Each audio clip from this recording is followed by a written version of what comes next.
Waalaikumsalam warahmatullahi wabarakatuh. Okay, kita testing Boleh insyaAllah? Semua dengar jelas? Alhamdulillah. Baik, ayuh kita mulakan pengajian kita hari ini insyaAllah. Kita membaca suratul Fatihah sebagai permulaan.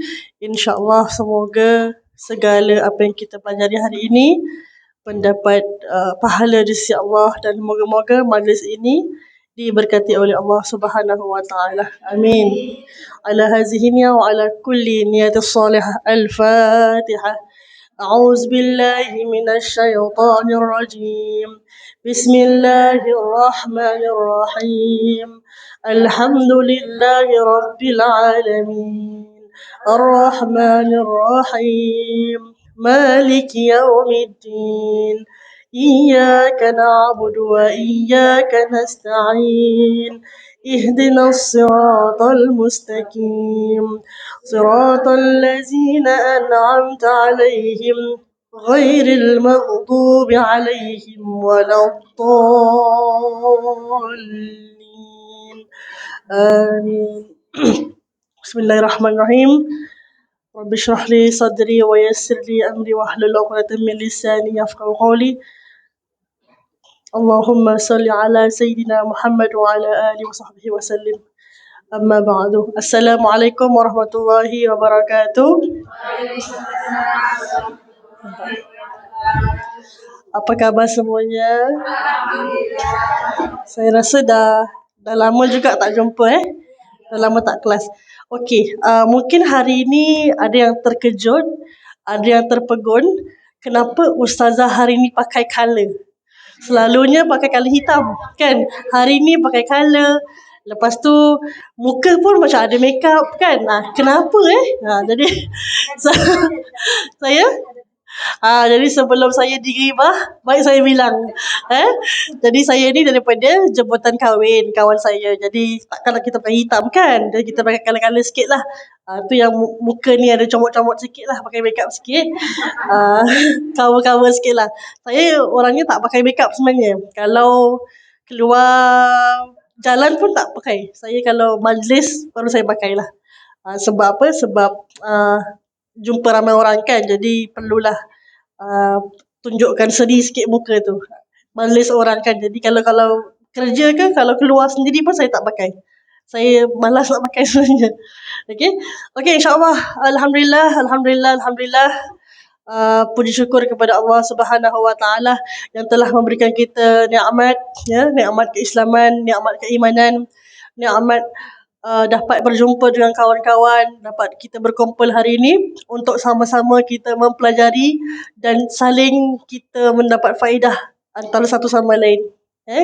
Seperti yang saya selalu kongsikan, perhimpunan ini lebih kepada saya kongsikanlah apa yang saya tahu, apa yang saya pelajari, bukan untuk mengajar, bukan untuk merasakan diri ini lebih hebat daripada kalian, tidak. Sesungguhnya yang hebat antara kita cuma Allah Subhanahu wa taala.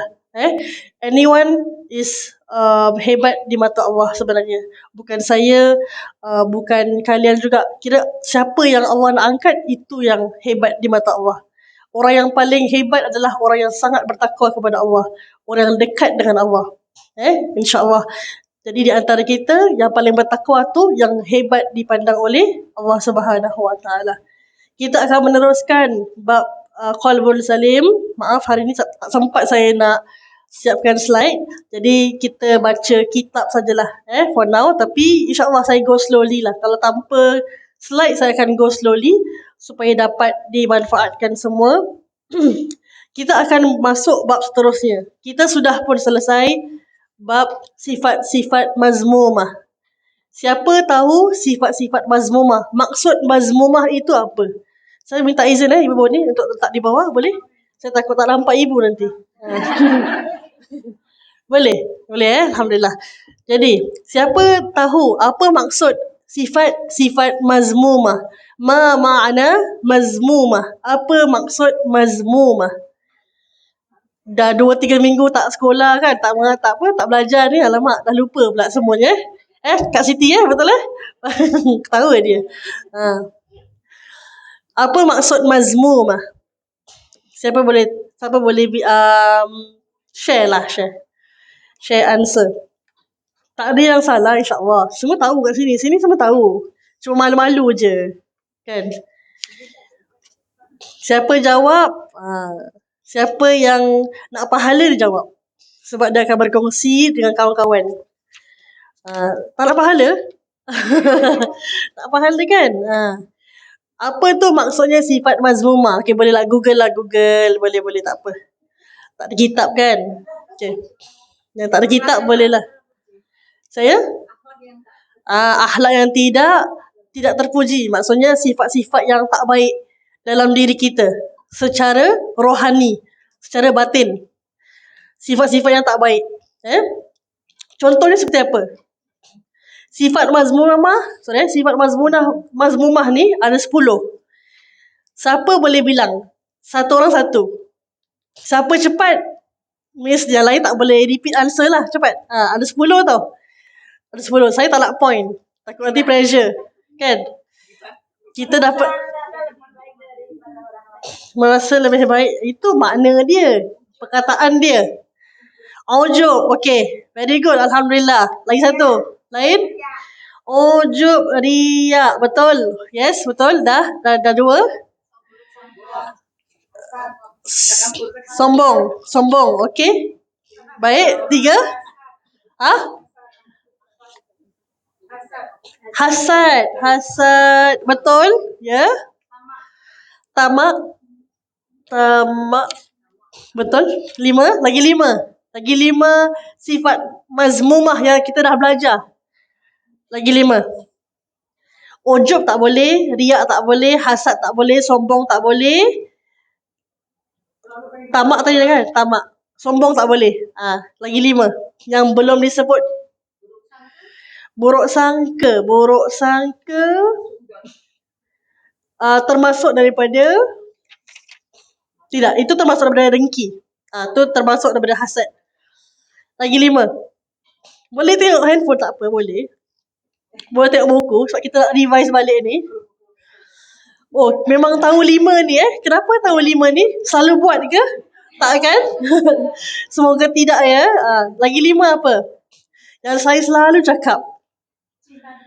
Cinta dunia. Masya Allah. Cinta dunia. Betul. Lagi 4. Suka pada pangkat. Suka pada pejawatan. Itu termasuk cinta dunia. Hubbud dunia. Betul. Lagi 4. Bakhil. Sama dengan kedekut. Sama. Hampir sama.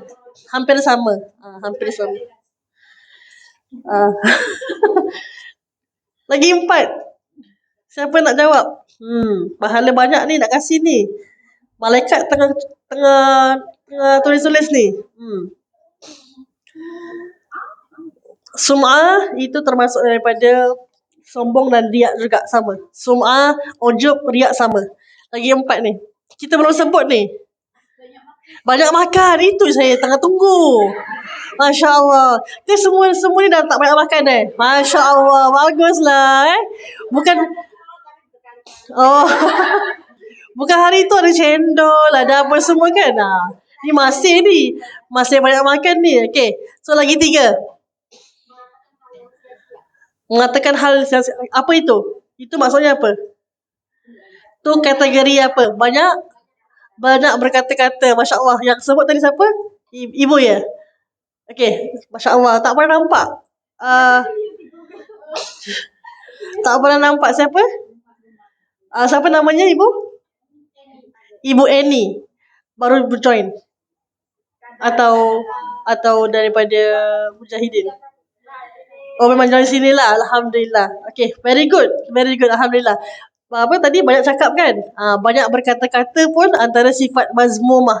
Sebab lebih banyak kita bercakap, lebih banyak salahnya kita akan buat. Lagi 2. Marah. Yes, marah dengan. Kenapa semua sedar? Semua 4. Sedar lah semua. Hasad tadi dah kan? Kedekut sayang. Semua dah, Alhamdulillah. Tadi last kali is marah. Jadi semua dah settle. Sifat-sifat mazmumah yang perlu kita ambil tahu adalah jangan kita ada sifat ini. Sifat suka sangat makan. Pukul 1 makan, pukul 2 makan, pukul 3 makan, pukul 4 makan kan. Masya Allah kan. Memanglah kita kurus kan, tapi tak boleh banyak makan. Sebab banyak disease, banyak penyakit tu dia bertumpu pada perut kita. Apa yang kita makan, itulah kita punya badan tu react. Jadi kalau kita banyak sakit, tengok apa yang kita makan. Kadang-kadang berpunca pada apa yang kita makan tu. Bukan pasal halal haram tau, tidak. Makanan yang halal pun, kalau kita ambil secara banyak, tak memudaratkan betul. So kita ambil yang sikit-sikit saja. Kan, sikit-sikit makan tu lain. Sikit sahaja makan. Ya. Yang kedua, banyak bercakap. Kalau banyak bercakap tanpa ada isi, cakap kosong, orang kata omong kosong, itu selalu tak ada dia punya itu peribahasa Masya Allah, baguslah UMA. Semua tahu. Maksudnya kalau kita banyak cakap, kita akan ada tendensi untuk buat kesalahan yang banyak. Okay. Yang ketiga, marah. Suka marah-marah ataupun panas baran. Sikit-sikit marah. Kan? Itu pun antara sifat yang tidak baik. Sebab Rasulullah orangnya tidak marah. Kalau marah pun Rasulullah marah sebab agama. Bukan sebab personal. Bukan sebab orang contohnya tak geng kita ke, tak kawan kita ke. Itu bukan. Itu semua personal. Marah sebab agama. Orang tu buat maksiat. Terang-terangan dia marah. Jadi kalau kawan kita contohnya ada yang buat sesuatu yang tak baik, terang-terangan perlu nasihat. Tapi jangan sampai marah yang mengherdik. Jangan sampai marah yang menghina. Itu bukan cara Islam. Sama juga dengan anak kita. Kalau anak kita buat salah, jangan kita marah-marah yang mengherdik, yang merendahkan dia. Sebaiknya kita berbual dengan dia dua orang saja. Tanya kenapa dia buat perkara tu. Dia tahu tak perkara tu tak baik atau dosa atau haram atau maksiat. Kalau dia tahu, kenapa dia buat? Kadang-kadang mereka ni dia nak attention. Dia nak attention ibu dia. Sengaja mogok kan. Apa dalam bahasa Indonesia mogok sama mogok tu apa? Ngambang. Merajuk. Merajuk dalam bahasa kamu?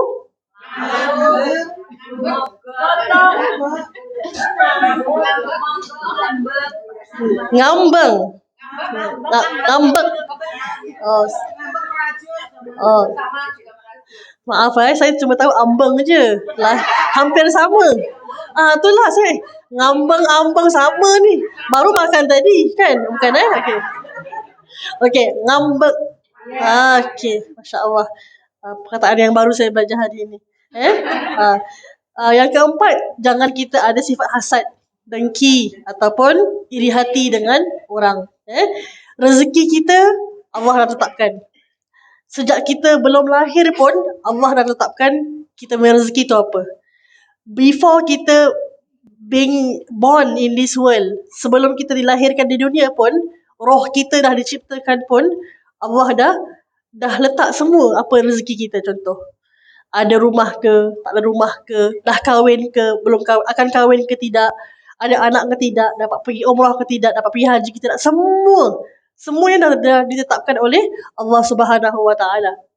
Jadi kalau kita nampak orang mempunyai rezeki yang lebih daripada kita, jangan kita rasa hasad. Sebab itu dia punya rezeki. Allah dah kasih dia. Kalau ada rezeki kita, tak akan lari daripada kita. Pernah dengar tak? What is meant for you will always come to you. Pernah dengar? Dalam bahasa English kan? What meant for you, kalau apa benda yang memang ditakdirkan untuk kita, tak ada siapa yang pun yang boleh halang kecuali Allah Subhanahu Wa Taala. Kalau benda tu contoh bukan untuk kita, orang semua tolong untuk jadikan benda tu realiti. Kalau Allah tak izinkan, satu dunia tolong pun tak dapat kita apa yang kita nak. Sama juga kalau kita meant to dapat benda tu, meant to have that thing. Kalau Allah izinkan satu dunia halang sekalipun, tetap Allah akan kasih kita. Itu sebabnya kita perlu beriman dan tawakal kepada Allah. Bab rezeki ni kita tawakal dengan Allah. Jangan kita bertawakal dengan manusia. Kita boleh usaha dengan manusia. Maksudnya kita boleh berbaik sangka, kita boleh berusaha dengan pekerjaan, tapi serahkan semuanya tawakal kepada Allah Subhanahu Wa Taala. Kerana setiap rezeki kita telah ditentukan oleh Allah Subhanahu Wa Taala. Tak ada orang pun yang boleh padam. Bila pena Allah SWT dah tulis dalam kitabnya, tak ada siapa yang boleh halang kecuali Allah Subhanahu Wa Taala. Sama juga dengan kita. Adakah kita ahli syurga ataupun ahli neraka? Dah tahu sebenarnya. Dalam ilmu Allah, dalam qadar Allah, dalam qadar Allah, dah tahu dah. Kita ni, adakah kita ni chop? Pasport kan ada chop kan? Kita pun ada pasport akhirat. Pasport akhirat kita cuma dua je. Ahlil jannah atau ahlin nar. Kita orang masuk syurga ataupun ahli neraka. Kan? Jadi macam mana? Semua dah tahu dah. Maksudnya Allah dah tahu dah. Malaikat tak tahu. Tapi diberitahu oleh Allah nanti. Bila dekat alam akhirat. Kita tahu tak? Tak tahu. Jadi kenapa kita masih lagi berlagak? Masih lagi memikirkan, masih lagi kita merasakan kita ni ahli syurga. Tak perlu berusaha, tak perlu beribadah. Kan? Jangan sampai kita rasa macam itu. Jangan sampai kita rasa kita ni dah banyak sangat ilmu, dah banyak sangat ibadah, tak payahlah. Aku yakin aku ni ahli syurga. Kita yakin tak? Tak yakin. Cuma satu orang je yang Allah kata memang Allah beritahu kita dia ahli syurga. Siapa? Siapakah beliau? Nabi Muhammad sallallahu alaihi wasallam. Cuma Nabi Muhammad sallallahu alaihi wasallam yang telah Allah beritahu kita orang pertama yang akan masuk dalam syurga melalui hadis yang panjang. Nabi Muhammad merupakan orang pertama untuk masuk dalam syurga, dan Nabi Muhammad sallallahu alaihi wasallam, nabi kesayangan kita, tidak akan masuk syurga. Apa plot twist dia? Tidak akan masuk syurga kecuali bersama dengan umatnya. Masya-Allah. Kita umat Nabi Muhammad tak? Kalau kita yakin, kita dah selawat tak hari ni? InsyaAllah. Kalau belum, selawat pada baginda Rasulullah sallallahu alaihi wasallam. Kelima, sifat-sifat yang tercela yang jangan kita ada dalam hati, kedekut dan sayang pada harta. Orang yang tamak pada harta, dia akan sukar untuk meninggalkan dunia. Kenapa? Sebab kita melihat orang yang ahli dunia ni, dia akan takut pada kematian. Awak tengok orang-orang kat Palestin tu. Bertahun-tahun lamanya rumah mereka dibom.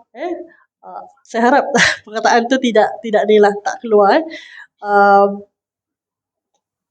Orang-orang Palestin hilang tempat tinggal mereka, kena keluar daripada tempat tinggal mereka. Padahal tu memang negeri mereka. Memang dari awal pun negeri mereka. Tapi disebabkan ada kerajaan-kerajaan yang zalim, nak masuk dalam negeri tu, hanya sebab apa? Sebab nak natural resources, nak minyak, nak gas. Benda-benda tu yang buat negeri kaya sebenarnya. Hanya kerana harta. Kedekut pada harta, sayang pada harta, inilah punca dia. Peperangan, sanggup untuk membunuh anak-anak kecil, kan? Orang tua, tidak pedulikan mereka tinggal di mana. Inilah sebabnya. Sebab hati dah penuh sangat dengan cinta dunia. Merasakan kalau ada minyak, ada natural resources, ada bahan-bahan natural maksudnya boleh jual pada negeri lain, itu yang buat mereka kaya. Tidak. Yang buat kita kaya siapa sebenarnya? Allah. Tapi mereka tidak berpegang pada Allah. Sebab tu jadi macam gini. Tapi kita lihat tak sekarang dekat dalam IG, TikTok, YouTube, kita nampak macam mana keimanan orang Palestin. Mereka tak kisah. Nak buat apa dan orang tak kisah. Sebab mereka tahu mereka mempertahankan diri mereka. Mereka bukan orang yang zalim. Mereka dizalimi. Dan ingat, orang yang dizalimi, doa mereka makbul. Apa yang mereka doa sekarang ni, makbul untuk mereka nanti di akhirat. Mereka kata mereka syahid. InsyaAllah syahid. Mereka meninggal dunia di sana, syahid sebenarnya. Allah akan memberikan mereka ganjaran yang besar bila mereka dibangkitkan roh mereka. Masya Allah. Kita ni mungkin tak boleh berjihad lah. Tapi kita kena jihad nafsu kita. Jihad nafsu maksudnya jangan kita ada dalam hati ni dunia. Maksudnya apa? Kalau kita ada harta, kita berbagi-bagi. Sebab kalau kita tak bagi-bagi, syaitan akan bisik. Simpanlah untuk kita. Simpanlah untuk diri sendiri. Kan simpan. Lama-lama tak nak kasih orang. Itu permulaan. Itu permulaan cinta pada dunia. Sebab susah nak keluarkan pada orang. Jangan lupa, kita punya harta, dalam setiap harta kita ada hak orang lain. Sebab tu Allah kata, Allah wajibkan zakat. Awak imagine, Allah kata zakat tu tak wajib. Rasa-rasanya orang keluarkan tak duit tu? Tak keluar saya rasa. Sebab tak wajib, kan sunnah. Sebab tu Allah wajibkan zakat. Perbezaan zakat dan sedekah tu apa? Wajib dan sunnah. Siapa yang buat wajib, Alhamdulillah, terlepas siksaan sebab dia dah buat yang wajib, fardu. Tapi siapa yang buat wajib dan sunnah, dia keluar zakat dan dia pun sedekah, tak kisahlah terang-terangan ataupun sembunyi-sembunyi, inilah orang yang bertakwa. Sebab dia buat wajib, dia pun buat yang sunnah. Dia lepaskan dunia. Dia tak pegang dunia pada hati, tapi pegang pada tangan. Apa beza pegang pada hati dan tangan?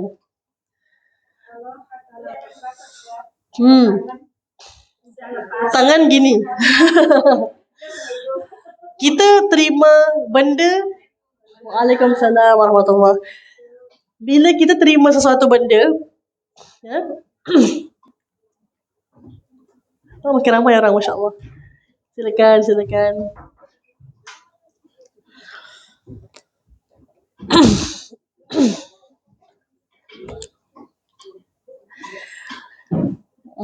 Boleh, tak apa, pelan-pelan. Silakan. Kawan lama, Masya Allah. Terima kasih sebab hadir. Alhamdulillah. Semoga bermanfaat untuk semua, insya-Allah. Jadi sekarang kita tengah cerita tentang tentang apa sekarang? Tadi apa? Cinta dunia. Apa perbezaan kita meletakkan dunia tu di hati dan di tangan? Tadi Ibu Siti kata, kalau dekat hati susah nak lepaskan. Kan? Dekat tangan, gini je dia kata. Maksudnya apa? Kalau dekat tangan, kalau terlepas, luka dekat tangan je. Tapi kalau dekat hati, luka dia membekas kat hati. Tu susah sikit. Sebab tu orang kata kalau cinta tu, jangan sampai hati ni,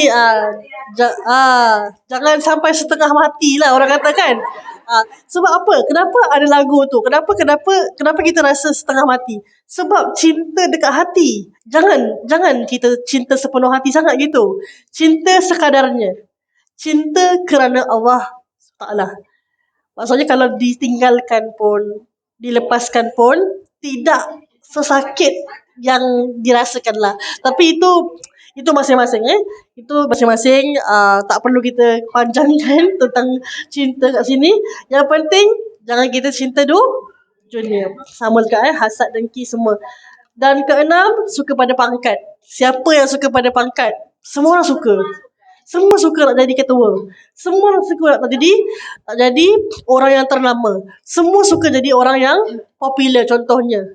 Kan? Tapi jangan kita lupa, orang-orang yang popular, maksudnya orang-orang yang yang di belakangnya ada orang lain akan dipertanggungjawabkan di padang mahsyar nanti. Sebab dia ketua. Kalau ketua perlu ditanggungjawabkan. Macam family juga. Seorang ayah, seorang ibu, ada anak kan? Rasa-rasanya siapa yang akan last kena tanya? Siapa yang rasanya yang last akan dihisap oleh Allah Subhanahu Wa Taala? Dalam family kan ada ayah kan? Ada ibu kan? Ada anak-anak kan? Siapa yang akan last kali dihisap ataupun yang first kali dihisap? Tak kisahlah first ke last, tapi yang penting, yang sangat penting lah orang ni kan, orang yang terpenting gitu. Siapa? Ayahnya. Kenapa ayahnya? Kepala keluarga. Yes. Sebab dia tu ketua. Kan? Kepala keluarga. Saya kalau dekat Singapore kita jarang cakap kepala keluarga. Kita kata ketua lah, ketua keluarga lah. Takut salah cakap. Hati-hati tengah live kan. Jadi hati-hati. Jadi ketua keluarga tu akan ditanya oleh Allah. Kenapa anak-anak kamu tak belajar agama? Kenapa isteri kamu tak menutup aurat? Kenapa isteri kamu bertabarruj, make-up kat luar tanpa kira make-up yang menarik orang? Kenapa isteri kamu tidak solat? Kenapa anak-anak tidak solat? Kenapa anak-anak bergaul bebas? Semua akan ditanya oleh Allah kepada ayah tersebut. Semua pun ditanya. Anak tersebut ditanya. Isteri pun akan ditanya. Tetapi yang paling last sekali atau yang paling first sekali, ayahnya akan ditanggungjawabkan. Kenapa kamu tak lakukan sesuatu? Jadi ketua ni bukan senang sebenarnya. Sama juga kita semua ni. Kita semua ni mungkin ada yang ketua, ada yang tidak. So make sure apa yang kita, kalau kita ada anak buah, make sure kita kena ensure semuanya adil. Semuanya baik. Itu ketua yang baiklah. InsyaAllah. Jadi jawatan itu tidak mudah. Untuk dapat jawatan tu tak mudah. Sebab akan dipertanggungjawabkan. Ya. Bab yang ketujuh, cerita pada dunia, sudah ya. Bab yang ke-8, sombong. Jangan sampai kita ada sifat mazmumah, iaitu sombong, takabur. Takabur tu sombong, sama je. Takabur dalam bahasa Arab. Sombong dalam bahasa Melayu. Yang ke-9, ujub. Apa maksud ujub? Apa maksud ujub? Ni setengah jam baru nak recap je, nak revise je. Apa maksud ujub? Merasa paling baik. Merasa paling baik. Betul? Lagi? Bangga. Betul? Lagi satu? Dia merasakan diri dia baik dan bangga, dan dia merendahkan orang lain juga. Dia merasakan yang orang ni pun tak selevel saya lah gitu. Jadi itu namanya ujub. Dan banyak sebenarnya dia punya pengertian. Dan last kali, jangan kita ada list perasaan ataupun satu perasaan riak, iaitu menunjuk-nunjuk dalam kita beramal. Okey, kalau kita contohnya hari-hari kita solat duha contohnya, bila sampai kat sini nampak banyak orang lah, malulah nak solat duha, nanti orang kata kita ni riak pula kan, so tak buat. Itu sendiri riak. Bila kita lakukan ataupun tidak lakukan sesuatu kerana manusia, itu riak. Faham Apabila kita melakukan ataupun tidak melakukan sesuatu kerana manusia, itu adalah riak. Kalau kita buat, make sure buat kerana Allah Subhanahu wa Ta'ala. Kalau orang lain kata, riak lah dia, contoh, it's okay, because we know in our heart, dalam hati kita, kita buat untuk siapa? Untuk Allah. Siapa yang boleh adili kita? Allah ke manusia? Allah. Jadi kalau contoh dah satu orang, semua orang tu kata awak ni riak, tapi awak tahu yang awak tak riak, dan dah. Contohnya, perbezaan antara orang yang riak dan tidak. Orang tu orang kaya. Orang kaya lah. Orang kaya. Dan dia ada kereta yang besar. Tapi, dia tak pernah cakap yang dia beli kereta besar ni untuk menunjuk-nunjuk. Sebab dia merasakan dia ada harta yang lebih, so dia pun nak beli kereta besar lah. Kereta yang mewah. Untuk keselesaan diri dia sendiri. Untuk family dia. So, dia pun beli. Orang lain kata dia riak. Another situation, orang ni tak berada. Dia tidak kaya. Tapi dia nak pakai kereta yang besar. Ataupun dia kata, alamak, kita ni kurang kaya lah. Jadi kita pakai je lah kereta yang kecil-kecil. Tak apa, orang tahu kita tawaduk. Itu riak ke tidak? Itu riak. Walaupun dia memang nak pakai kereta kecil tu untuk menunjukkan yang dia ni tak sombong. Itu bukan sombong, itu bukan tidak sombong, itu riak sebenarnya. Dia menunjukkan orang lain yang dia ni tawaduk.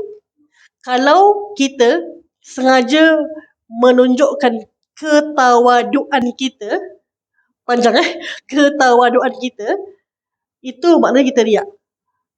Contohnya, apa lagi? Kita orang yang kaya, tapi sengaja pakai pakaian yang koyak-koyak, sengaja. Supaya orang kata, oh bagusnya dia kaya tau, tapi dia pakai yang macam orang biasa-biasa. Itu riak. Sebab apa? Sebab dia memang nak orang puji dia. Kecuali memang dia tak ada pakaian lain lah, contoh. Dah kasih orang derma semua. Itu je pakaian dia ada.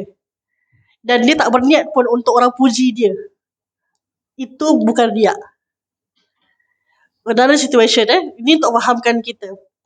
Dia seorang alim ulama. Seorang alim ulama. Kalau dia pergi majlis dengan harapan orang salam dia dan orang kenal dia, itu riak. Faham Ataupun kita murid yang selalu pergi majlis. Dengan harapan kita pergi majlis, orang kenal kita, oh dia ni murid ustaz tu, oh dia ni murid ustazah tu. Dengan harapan kita dikenali oleh orang, itu riak. That's why kena hati-hati. Benda tu halus. Dia sifat yang halus sekali. Semua orang boleh terkena. Hatta saya pun boleh terkena. Kita merasakan kita ni seseorang kan. So kita pergi majlis, orang kenal kita. Ustazah, salam-salam. Itu hati-hati sebab hati kita boleh ubah. Boleh rasa macam, oh aku ni hebat juga Contohnya macam itu. So kena hati-hati. Ini satu peringatan untuk saya jugalah. Untuk kita, kalau kita hadir majlis kerana Allah. Bukan sebab orang nak puji kita ke, nak salam kita ke apa. Contohlah, kita pergi majlis, tak salam pun orang. Tak kenal pun orang. Bagus, lagi bagus. Untuk mendidik kita. Rendahkan diri kita. Kita ni no one. We are nothing. Kita ni, sesama kita ni nothing. Kecuali orang yang bertakwa. Kecuali orang yang dekat dengan Allah. Which is orang yang betul-betul takut dan berharap dan tawakal kepada Allah. Itu adalah orang yang hebat. Itu baru betul. Ya? Faham ya? So 10 sifat mazmumah ini jangan kita ada dalam hati. Jangan ada suka makan. Saya recap untuk kawan-kawan yang belakang. Jangan suka banyak makan. Okay? Jangan banyak cakap. Jangan marah-marah. Jangan hasad dengki. Jangan kedekut ataupun sayang pada harta. Jangan kita suka pada jawatan. Jangan kita cinta dunia. Jangan kita sombong takabur. Jangan kita ujub merasa diri kita hebat. Jangan kita riak. Okey, kita akan masuk bab seterusnya. Sifat-sifat yang terpuji. Alhamdulillah. Setahun ni, daripada awal tahun sampai sekarang, dah belajar dah kita. Bagaimana cara untuk menghakiskan, membuang, kita eliminate, kita basuh hati kita daripada penyakit-penyakit yang tak baik. Tadi, yang 10 tadi. Penyakit-penyakit yang bahaya lah saya katakan. Bahaya.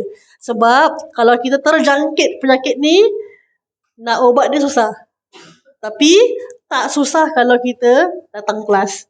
Tak susah kalau kita balik kepada sunnah Quran dan sunnah.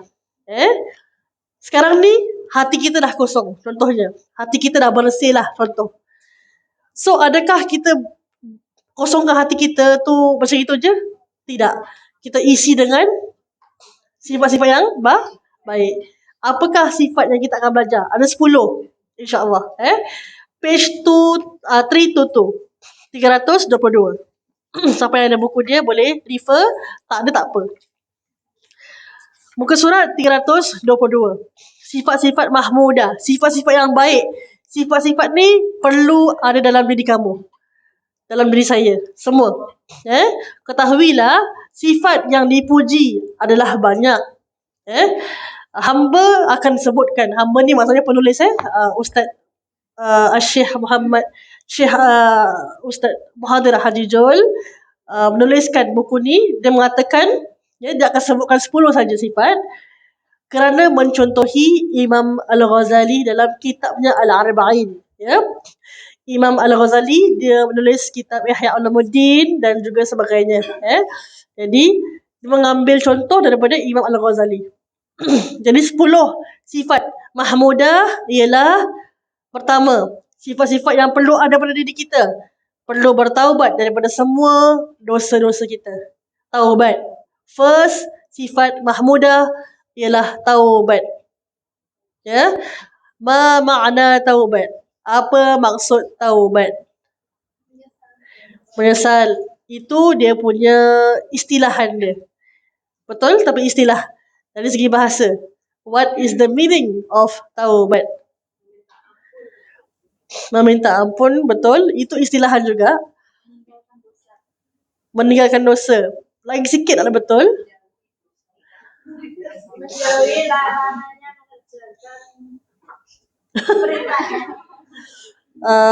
Okey, saya jawab dulu lah. Okey, taubat tu bermaksud kembali. Maksud taubat tu, maksud taubah adalah maksudnya kembali. Jadi istilahan kembali kepada Allah dengan kita meninggalkan dosa, ya, dengan kita segera meninggalkan dosa dan kita melakukan amal ibadah. Itu maksud dia taubat. Okey, ini maksud taubat. I belum masuk lagi bab dia. Ni baru nak dia list 1 sampai 10. Jadi sifat-sifat mahmudah yang pertama ialah taubat. Yang kedua, takut kepada Allah. Khauf. Dalam bahasa tasawuf, khauf tu bermaksud takut kepada Allah. Sifat-sifat mahmudah, perlu takut kepada Allah Subhanahu Wa Taala. Ketiga, zuhud. Zuhud. Ketiga tu zuhud. Benci pada dunia dan suka pada akhirat. Keempat, sabar. Sabar. Keempat, sabar.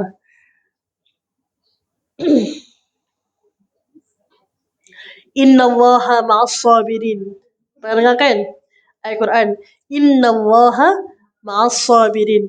Sesungguhnya Allah itu bersama orang-orang yang sabar. Kenapa Allah kata macam itu? Limaza? Kenapa Allah kata Allah bersama dengan orang-orang yang bersabar? Krik-krik. Ngantuk? Alah, boring ke saya? Kenapa Allah kata Allah bersama dengan orang-orang yang bersabar? Sebab apa lawan sabar? Apa lawan sabar dalam sifat mazmumah tadi? Suka marah. Siapakah orang yang didekati bila tengah marah? Syaitan. Jadi faham tak dia punya opposite dia? Orang yang marah akan didekati dengan syaitan. Tapi orang yang sabar akan didekati oleh Allah Subhanahu Wa Taala. Para malaikat akan bersama dengan orang-orang yang sabar. Rahmat turun kepada orang yang sabar. Sebab orang yang sabar, orang yang tenang. Kan? Kalau tenang-tenang tu maksudnya malaikat tengah turun dekat dia. Tengah menaungi dia. Pernah ada satu cerita seorang Arab, kurang pastilah orang Arab Badui ke orang Arab musyrikin, bercakap dengan Abu Bakar. Dan dia time tu Abu Bakar dengan Rasulullah tengah duduk-duduk.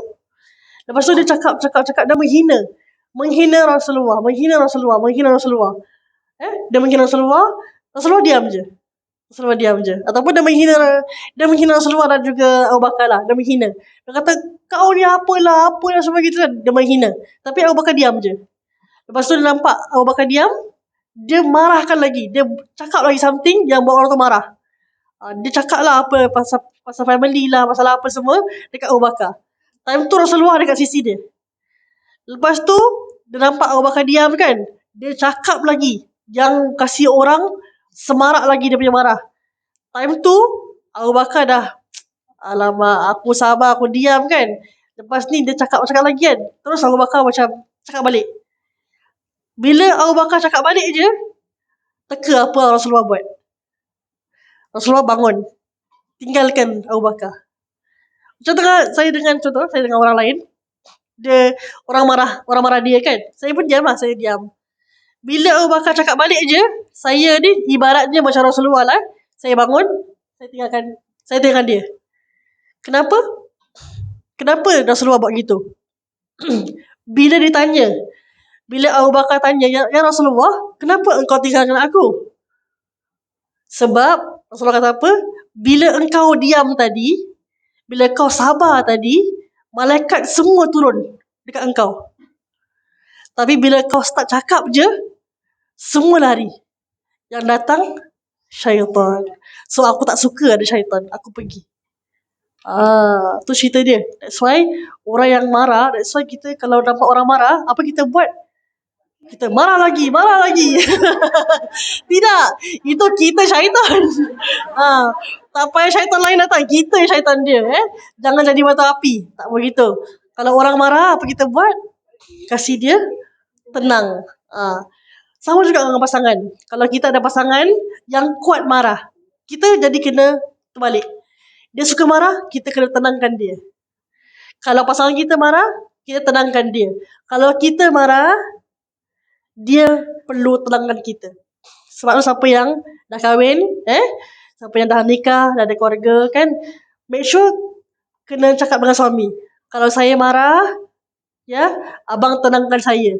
Tapi kalau abang marah, saya tenangkan abang. Itu family yang bagus sebenarnya. Yang belum kahwin macam mana? Tak apalah. Jangan marah-marah lah. Belajar untuk sabar. Sabar insya-Allah. Sebab memang banyak benda yang akan buat kita marah. Banyak benda yang kita boleh marah sebenarnya. Tapi Allah kata apa? Innallaha ma'as-sabirin. Siapa yang bersabar, Allah akan selalu bersama dengan dia. Faham ya? Okey. Ada soalan ke? Boleh. Saya teruskan Tadi yang keempat sabar. Yang kelima, sifat-sifat mahmudah ialah syukur. Syukur kepada Allah Subhanahu Wa Taala. Tahukah anda semua ibu-ibu sekalian yang dirahmati oleh Allah, wanita, kita semua wanita kan? Ada yang bukan wanita kat sini? Saya tak payah check yang pakai modal tak payah check Okey, so wanita tahukah anda semua, wanita ni dia seorang makhluk yang sangat susah untuk bersyukur. Susah, bukan senang. Sebab suka komplain. Alamak, dah bilang dah. Belanja dari suami kurang. Sebab tu kena sabar. Balik pada buku ni. Kena sabar. Okay? Kita ni wanita ni, kenapa kita menjadi penghuni neraka yang paling banyak?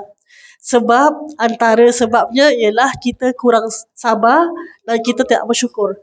Kita ada combo dua-dua ni. Dah tak sabar, tak bersyukur pula tu. Jadi kita jadilah wanita yang sabar. Sekurang-kurangnya kita sabar. Kalau tak sabar pun, at least kita syukur lah. Syukur dengan apa yang kita ada. Kan? Contohnya, cuba cari perkara yang positif dalam hidup kita. Macam gitu. Itu wanita yang baik. Dapat suami yang mungkin, maaf kata, yelah, orang kata? Bukan saya cakap okey lah, bukan suami ibu, orang lain lah orang lain. Dapat suami yang malas kan. Tapi kita lihat apa? Tukar suami. Masya Allah. Okey, kadang-kadang gini, takkan kita nak cerai kan, dapat suami yang malas contohnya, takkan nak cerai. So kita perlu cari benda-benda yang baik dalam diri dia. Okey, mungkin dia malas tapi dia sabar. Ataupun dia tak curang. Cari kebaikan dalam pasangan kita. Macam itu. Suka ngorok mungkin. At least kita tahu dia ada sebelah kita. Kan? Dia bukan kat luar. Mungkin dia macam gitu. Tapi dia kuat kerja. Nafkah dia tak pernah culas. Macam gitulah. Kira tak pernah tak kasih lah nafkah. Alhamdulillah. So kita kena jadi hamba yang bersyukur sebenarnya. Sebab apa? Kita ni kurang bersyukur. Wanita ni paling susah nak syukur. Sebab ada je nak cakap, itu tak betul lah, itu tak betul lah, kan? Jadi kita, wahai wanita yang muslimah, yang baik semua di depan mata saya ni, jangan kita jadi orang yang tak bersyukur. Jadilah wanita yang bersyukur. InsyaAllah. Saya bawakan cerita lah. Kita contohi isteri baginda Rasulullah SAW, iaitu Sayyidatina Siti Khadijah. Dia seorang yang kaya sebenarnya. Semasa dia berlomba kahwin dengan Nabi, dia punya kaya. Contoh you imagine dalam Mekah tu, dalam satu kota Mekah tu, okey tak? Boleh? Dalam satu kota Mekah tu, 2/3 harta kota Mekah. 2/3 harta kota Mekah tu adalah milik Sayyidatina Khadijah. Kayanya dia tu sebelum kahwin dengan Rasulullah. 2/3 harta dekat Mekah tu dia punya. Dia businesswoman yang paling successful dekat kota Mekah dulu. Bila dia berkahwin dengan Rasulullah, kan, kaya, kehidupan mereka kaya. Tapi lepas dapat wahyu, lepas Rasulullah dapat wahyu untuk berdakwah, apa yang jadi pada Siti Khadijah? Dikasih semua harta dia pada Rasulullah. Habis semua harta dia. Sehingga, maaf kata, di akhir hidup Sayyidah Khadijah, dia tak ada satu kain kafan pun untuk dia mengafankan diri dia. Tak ada kain pun dalam hidup dia. Sebab begitu miskin. Sampaikan, ni lebih emosional sikit lah. Sampaikan dia pernah pesan dengan anaknya, iaitu Sayyidah Fatimah, wahai anakku, kau minta izin dengan bapakmu, iaitu Rasulullah, minta izin, kalaulah tak ada kain kafan, aku nak minta izin supaya dapat kain serban Rasulullah tu jadi kafan dia. Masya Allah. Sebab dah tak ada lagi duit dah. Semuanya untuk Rasulullah. Itu isteri yang baik. Masya Allah. Seumur hidup dia tak pernah mengadu susah. Walaupun harta dah habis. Kena hijrah pergi Mekah dari ke Madinah. Time tu mana ada MRT? Ada kereta? Tak ada. Jalan kaki. Naik unta. Sampai satu saat tu, Sayyidah Khadijah sanggup beli air dekat telaga sebab nak sedekahkan air tu pada semua orang yang berhijrah pergi Madinah. Itu Sayyidah Khadijah. Sanggup tak kita jadi macam dia? Masya Allah. Di akhir hayat hidup dia, tak ada apa-apa pun. Pakaian dia tu itulah yang ada. Sampai dia kena minta izin dengan Rasulullah, kalaulah dia meninggal nanti, kain kafan saya jadikan, kira serban Rasulullah tu jadi kain kafan pun dah okey dah. At least dapat tutup. Itu dia punya sayangnya dengan Rasulullah. Lepas tu dia kata, Sayyidah Khadijah akan cakap dengan Rasulullah, kalau aku meninggal dunia, kalau tulang aku boleh jual tulang aku untuk dakwah Islam ni. Masya Allah. Saya kalau baca balik cerita ni memang akan menangis lah. Sebab kita tak sanggup. Kita tak sampai hati. Tak boleh nak, we cannot, level iman dia, Masya Allah.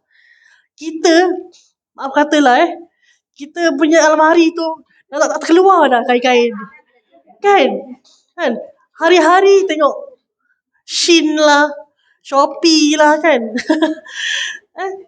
Maksudnya, kalau ada tokonya, Masya Allah. Tak ada masalah. Tak ada masalah ada kain banyak. Tak ada masalah. Cuma kena moderate lah. Kena sederhana. Contohi Sayyidah Khadijah. Yang mana bila suaminya tu dapat tentangan yang kuat, apa dia cakap? Aku percaya dengan suamiku. Segala harta Sayyidah Khadijah semuanya untuk Nabi. Sampaikan Rasulullah kata, di akhir hayat, Rasulullah time tu nangis, tak tahu nak cakap apa. Sebab selama ni yang sokong dia cuma Sayyidah Khadijah. for a long time setelah Siti Khadijah, isterinya meninggal, tak kahwin Rasulullah. Rasulullah kahwin pun selepas tu sebab Allah yang suruh. Bukan sebab Rasulullah nak pun. How? Sebab Allah perintahkan Rasulullah untuk kahwin lah. Macam itu. Tapi kehendak je untuk bernikah adalah semasa dia dengan Sayyidah Khadijah. The only wanita yang tidak dipoligamikan, tidak dimadukan sepanjang hidupnya, iaitu Sayyidah Khadijah. Dan dari anak-anak yang lain, maksudnya daripada isteri-isteri yang lain tak ada anak. Hanya pada Sayyidah Khadijah saja. Yang lain tak ada anak daripada Siti Khadijah. Sampaikan isteri-isteri lain cemburu sebenarnya. Cemburu. Sebab yelah Rasulullah asyik cakap Siti Khadijah ni kan. Sampaikan isteri baginda iaitu Ummina Sayyidina Aisyah merajuk. Asyik-asyik cakap Siti Khadijah. Saya kan lagi muda daripada dia. Saya kan anak dara. Saya kan lagi baik. Allah kan dah kasih yang baik daripada yang Siti Khadijah contohnya gitu kan. Tapi apa Rasulullah kata apa? La, tidak. Demi Allah tidak. Allah belum lagi kasih pun yang lagi baik daripada Siti Khadijah. Begitulah Rasulullah angkat darjat Siti Khadijah. Dan Siti Khadijah merupakan 4 wanita penghuni syurga. 4 wanita ketua syurga. Jadi kita, siapa yang dah kahwin ni, siapa yang dah menikah, cuba jadi isteri yang terbaik. Sebab nanti dekat syurga, kamu akan dapat ketua seperti Siti Khadijah. InsyaAllah, amin. Macam mana yang belum kahwin? Tak apa. No worries. Jangan risau. Kalau yang belum kahwin, kamu punya ketua ialah Sayyidah Fatimah. Ataupun Sayyidah Maryam. Jangan risau. Semua ada tempat di syurga. Yang penting sekarang kita fikir bagaimana amalan kita. Ibadah kita bagaimana. Ya. Tadi yang kelima. Syukur Panjang lebar syukur ni. Memang panjang sebenarnya. Yang keenam. Sifat-sifat yang mahmudah. Ikhlas. Apa beza syukur dengan ikhlas? Beza. Ada beza sebenarnya.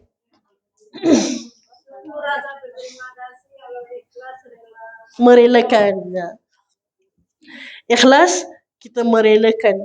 Orang puji kita ke tak puji ke, kita ikhlas memberi. Macam itu. Contohnya.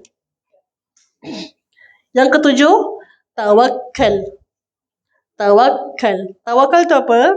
Kita berserah diri kepada Allah Subhanahu Wa Taala sahaja. Tawakkal ala Allah. Kan? Pernah dengar Bertawakallah kita kepada Allah. Ke-8, cinta kepada Allah. Sifat-sifat mahmudah, sifat-sifat yang terpuji. Yang ke-8, cinta kepada Allah Subhanahu Wa Taala. Bagaimana kita meluahkan ataupun menzahirkan cinta kita kepada Allah? Siapa boleh bilang? Betul? Lagi? Bagaimana cara kita menzahirkan rasa cinta kita kepada Allah Subhanahu Wa Taala? Menjauhi larangan dan melakukan amal ibadah. Lagi satu? Mungkin ada yang nak share? Ada? Ni tak ada wrong answer. No wrong answer. Sebab memang saya bebas terbuka. Ni bukan question yang ada jawapan dia. Tak ada. Jawapan dia sebenarnya semua jawapan betul. Bagaimana cara kita menzahirkan cinta kita pada Allah? Yes, solat. Lagi? Apa lagi? Menutup aurat. Lagi? Puasa. Alhamdulillah. Lagi? Bagaimana ibu-ibu semua menzahirkan cinta ibu kepada Allah? Mungkin boleh share. Bagaimana ibu? Contoh. Mungkin ada orang, saya kalau masak, saya akan masak untuk family. Sebab saya selalu zikir kepada Allah. Contohnya. Itu pun cinta kepada Allah. Sebab kita berkhidmat untuk family. Itu pun sama. Itu cinta pada Allah juga. Lagi apa? Lagi apa? Siapa nak share? Bagaimana kita menzahirkan diri kita, perasaan kita untuk mencintai Allah? Mungkin yang kat atas nak bilang, nak share mungkin? Ada? Apa? Sedekah, Alhamdulillah, betul. Sedekah. Ada yang macam tu. Lagi? Ada lagi? Bagaimana cara kita mencintai Allah? Tak ada? Tak cinta pada Allah ke? Cinta kan? Jadi, apa? Apa yang kita buat sekarang ni? Mencari ilmu. Kita pergi datang ke masjid kan, itu adalah cinta Allah. Sebab kalian semua boleh je pergi mana-mana kan. Kita pergilah NTUC ke, atau pergi Geylang. Sekarang Geylang kan tengah ada makan-makan kan. Boleh je nak pergi sana kan. Tak payah pergi masjid lah. Kita tinggalkan Ibu ni sendiri contohnya. Kesian Ibu ni dengan Ibu Amy. Tak payahlah. Jom kita pergi Geylang contohnya. Ada Liza Hanim contohnya lah ataupun ada artis-artis kat sana. Tak payahlah belajar-belajar ni. Tapi kalian tetap kat sini. Adakah kalian di sini sebab Ibu ni? Tidak kan? Adakah sebab Ibu Amy? Adakah sebab saya? Tidak juga. Sebab Allah Subhanahu wa ta'ala. Sebab nak belajar. Itulah bukti kita cinta pada Allah. Kesembilan, redha dengan qada Allah Subhanahu wa ta'ala. Saya minta izin minum kering pula. Tak nak habis dah. Kesembilan, redha dengan qada Allah Subhanahu wa ta'ala. Bismillah.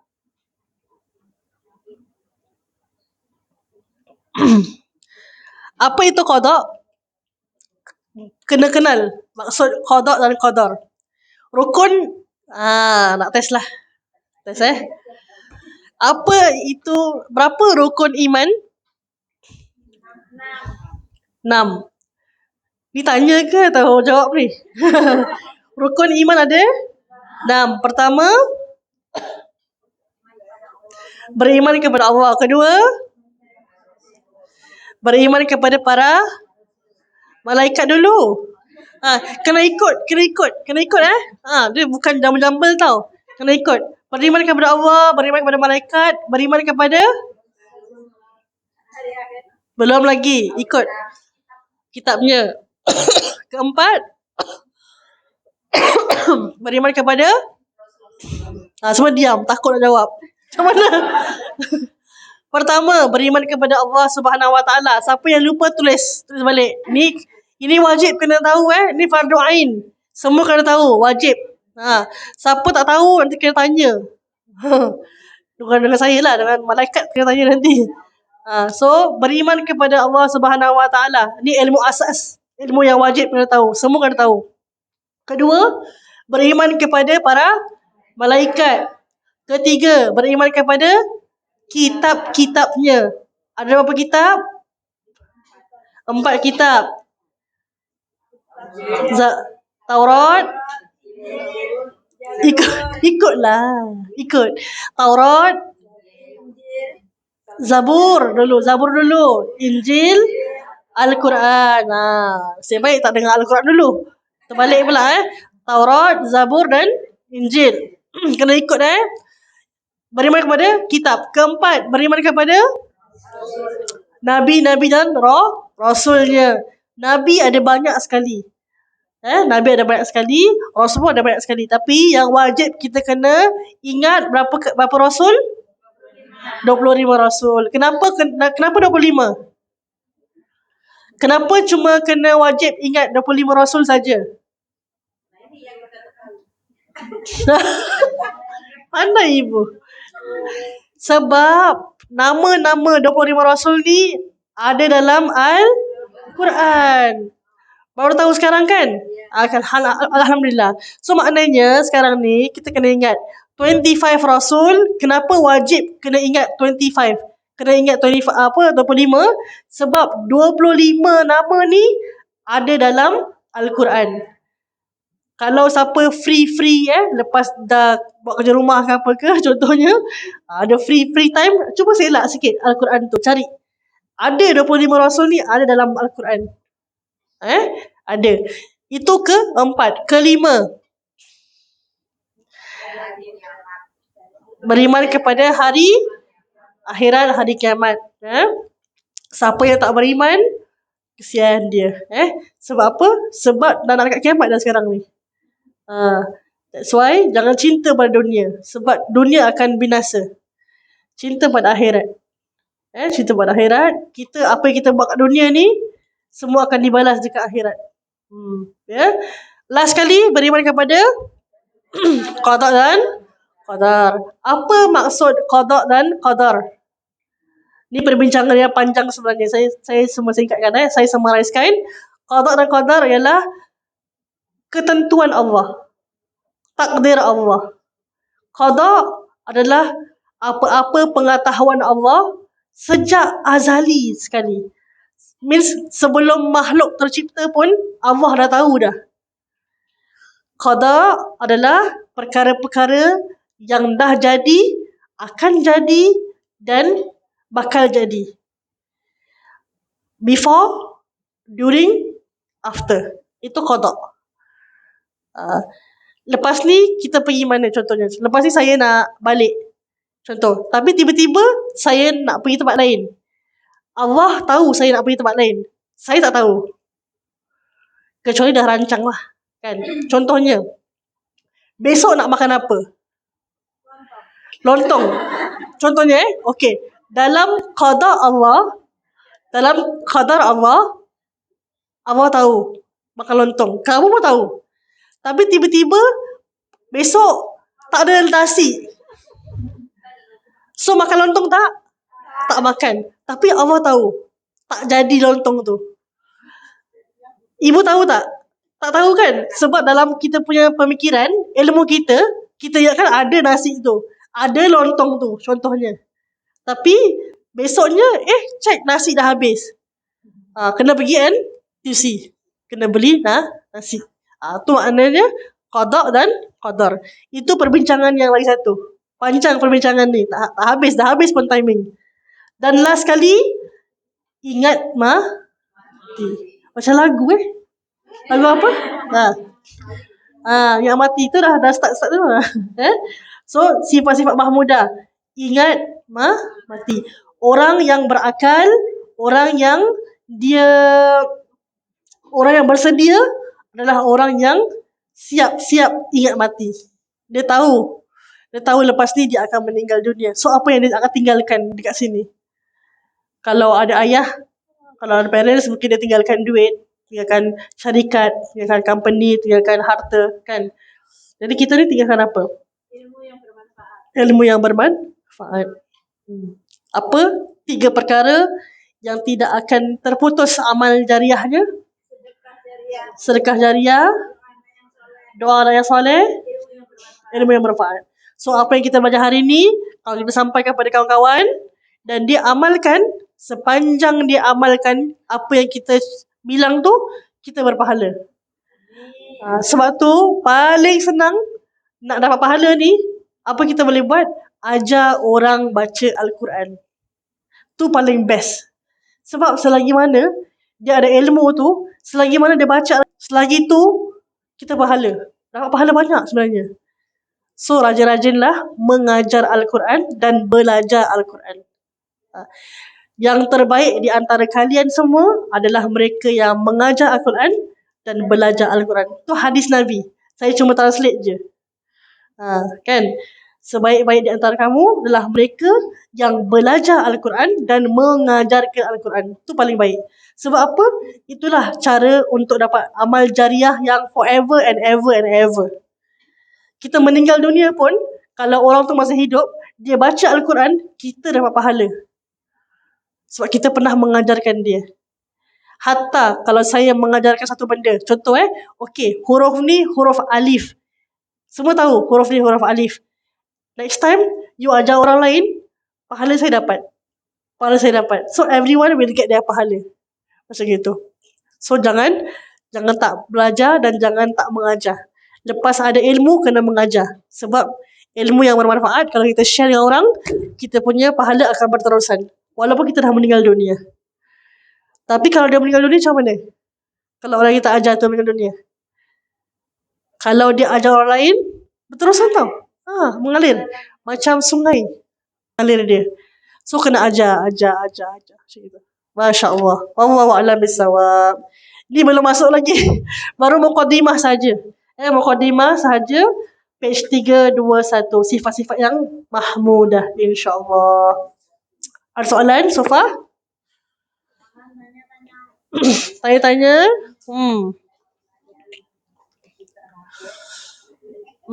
Nanti minggu depan Ibu? Kan? Minggu depan kan? Minggu depan kita akan masuk bab pertama, bab taubat.